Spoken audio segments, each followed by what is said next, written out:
Yo, what's up guys, welcome back to the channel, and today I'm going to show you how to use Simple's investment tracking features effectively in 2025. It's going to be a quick one. We're not going to waste too much time on this topic, so let's just jump straight into it. Now the first step is going to be, of course, to log into your Simple account. So you can log into your Simple account using your email address and password on either Simple's mobile app, or you could choose to log in on Simple's website. Now once you're logged in, you just want to navigate to the Invest tab. So go and navigate to the Invest tab that's in the top navigation bar, and then you're gonna view your investment portfolio, including your investment accounts and holdings. So Simple's investment tracking features allows you to see all of your investments in one place, so that makes it a lot easier to review.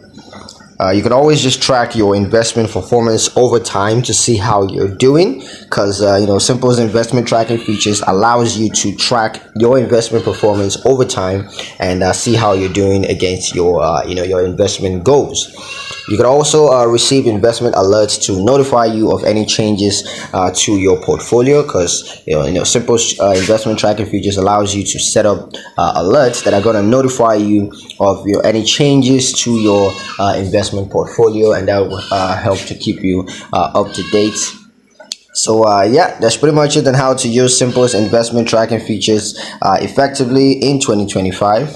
Hope you guys liked the video. Hope you found the information useful enough. If you did, like the video, comment down below, let me know what you thought. Share the video with your friends and subscribe to the channel if you haven't done so already. I'll see you guys in the next one.